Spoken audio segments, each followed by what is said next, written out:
गुजरात में 182 विधानसभा सीट हैं और इस प्रदेश में 27 वर्षों से भाजपा की सरकार सत्ता पर काबिज है। वहीं इस बार गुजरात में कांग्रेस को एक उम्मीद की किरण नजर आती है, क्योंकि भाजपा की वर्षों पुरानी सरकार होने के कारण सरकार विरोधी लहर तेज है, जबकि भाजपा पूरी ताकत झोंक रही है और सीना ठोक कर दावा भी कर रही है कि सरकार तो इन्हीं की बनेगी। हेलो, मैं परवेज और आप देखना शुरू कर चुके हैं द पारा शो। जनता का निर्णय अगले माह आएगा, लेकिन इस बीच दोनों दलों के राजनीतिज्ञ अपना अपना दमखम ठोक कर अपने अपने दावे तरह तरह के गुनाभाग से लोगों में सत्ता पर अपनी बढ़त होने का प्रमाण पेश कर रहे हैं। आम लोगों का मत तो ये है कि इस प्रदेश में मुकाबला तो भाजपा और कांग्रेस के बीच ही है। यहाँ आम आदमी पार्टी केवल कांग्रेस का वोट काटने के लिए मैदान में है, इसका सरकार बनाने से कोई लेना देना नहीं है। आम आदमी पार्टी के मुखिया अरविंद केजरीवाल भले ही चुनाव में बड़े बड़े वादे कर रहे हैं और गुजरात की जनता को लुभाने के लिए दिल्ली मॉडल पेश कर रहे हैं, लेकिन आम जनता को उन पर यकीन नहीं आता। सोशल मीडिया पर तो इन्हें भाजपा की बी टीम तक कहा जा रहा है। सोशल मीडिया पर कहा जा रहा है कि आम आदमी पार्टी भाजपा का रास्ता आसान कर रही है। दिल्ली में चल रही इनकी सरकार पर लगातार आलोचना की जाती है कि अरविंद केजरीवाल विज्ञापन पर जनता का पैसा बर्बाद करते हैं, स्कूल के नाम पर स्कैम कर रहे हैं।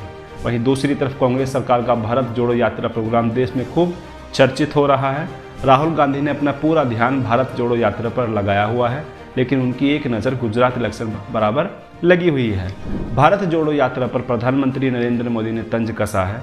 प्रधानमंत्री ने किसी का नाम लिए बिना कहा, कुछ लोग सत्ता में लौटने के लिए पैदल यात्रा कर रहे हैं।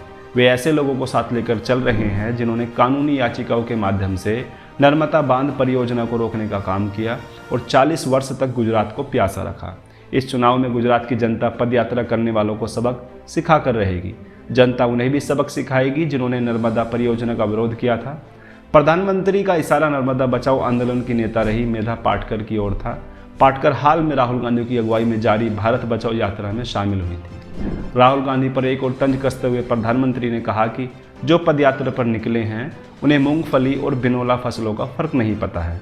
मोदी ने कहा कि कुछ लोग गुजरात में निर्मित नमक खाकर भी गुजरात को गाली देते हैं। उन्होंने कहा कि देश के कुल नमक का उत्पादन का 80% हिस्सा गुजरात में होता है, लेकिन कांग्रेस की पूर्ववर्ती सरकारों ने कभी नमक उत्पादन करने वालों की ओर ध्यान नहीं दिया। कांग्रेस के समर्थकों का कहना है कि राहुल गांधी के भारत जोड़ो यात्रा के परिणाम का पता तो चुनाव के बाद ही चलेगा, लेकिन विपक्षियों को यात्रा खटकने लगी है, इसलिए उनके द्वारा तरह तरह के तंज कसने शुरू हो गए हैं। जबकि प्रधानमंत्री और गृह मंत्री का गृह राज्य होने के कारण दोनों शीर्ष भाजपा नेतृत्व के कई दौरे तथा रैलियां अब तक हो चुकी हैं। प्रधानमंत्री ने तो उपहारों का पिटारा है गुजरात के लिए खोल दिया है। वहीं कांग्रेस का यह भी मानना है कि भाजपा गुजरात हार रही है, इसलिए जनता को प्रलोभन देकर अपनी तरफ मोड़ने का प्रयास किया जा रहा है। कांग्रेस के नए अध्यक्ष मल्लिकार्जुन खड़गे का कहना है कि गुजरात की जनता उपहार स्वरूप हमें इस बार सरकार बनाने का अवसर दे रही है। मोरबी हादसे से भाजपा के लिए बन गया है एक बड़ा जोखिम। राष्ट्रपति महात्मा गांधी और सरदार वल्लभ भाई पटेल के राज्य गुजरात का भाजपा ने जिस तरह से दोहन किया है, उसका सच तो इसी चुनाव में देखने को मिलेगा। जिस तरह से मोरबी पुल हादसा हुआ और गुजरात मॉडल का पोल खुलकर सामने आया, उससे गुजरात के साथ पूरा देश हैरान है।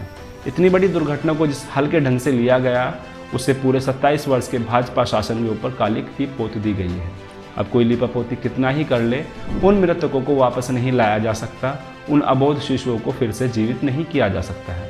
सोशल मीडिया पर लोगों का कहना है कि प्रधानमंत्री नरेंद्र मोदी बंगाल हादसे पर खूब दहाड़े थे, लेकिन मोरबी हादसे पर चुप क्यों हैं। लोग यही उदाहरण देते हैं कि प्रधानमंत्री किस तरह से चुनाव के दौरान पश्चिम बंगाल में पुल हादसे पर सीना कूट कूट कर ममता बनर्जी सरकार पर आरोप लगा रहे थे, लेकिन जब उनके ही गृह राज्य में उनकी सरकार के कार्यकाल में ही मोरबी में इतना बड़ा हादसा हुआ, तो प्रधानमंत्री ने आरोपियों को अब तक जेल क्यों नहीं भिजवाया। दुर्भाग्यपूर्ण स्थिति यह रही कि मोरबी अस्पताल को जिस प्रकार प्रधानमंत्री के दौरे के कारण रातों रात बदलकर चाक चौबंद और रंग रोगन कर चमकाया गया, वह विपक्षियों के लिए मखौल का ही विषय बना है। अगर गुजरात की बात करें तो गुजरात में लंबे समय से भाजपा की सरकार है, इसलिए उसके नेताओं को यह खुशफहमी है कि वे गुजरात की जनता की रग रग से वाकिफ है। इसलिए वह 1 करोड़ लोगों से बात करने के बाद ही अपना चुनावी घोषणा पत्र जारी करेंगे। भाजपा सरकार ने गुजरात के विकास के लिए क्या कुछ किया है, जिसके दम पर गुजरात आज देश में विकास की बड़ी ऊंचाइयों पर पहुंच गया है, इसलिए उसकी सरकार फिर सत्ता में आएगी। भाजपाइयों को उम्मीद है कि पीएम मोदी का कद भाजपा को दिलाएगा वोट उनका यह भी कहना है कि जिस मोदी के नाम से भारत को आज विश्व ने जाना है, इसलिए कोई कारण नहीं बनता कि भाजपा की सरकार वहां फिर से न बने। गुजरात ने विकास के जिस नए मुकाम को हासिल किया है, उसका पूरा श्रेय प्रधानमंत्री नरेंद्र मोदी को ही जाता है और उनके कारण विश्व में भारत का मान सम्मान बढ़ा है। उन्हें अपने ही राज्य में शर्मसार नहीं होना पड़ेगा। जो भी हो, राज्य में जय पराजय तो जनता के हाथों में है, चाहे उसे कितना ही प्रलोभन क्यों न दिया जाए। अब वह शिक्षित है और अब वह समझ चुकी है कि उसका हित करने वाला कौन है और कौन नहीं है। इसलिए 8 दिसंबर तक राज्य के मतदाताओं सहित देश को इंतजार तो करना ही पड़ेगा। अब तक के लिए इतना ही। मैं लेता हूँ आपसे विदा। चैनल को सब्सक्राइब कीजिए, आगे शेयर कीजिए। धन्यवाद।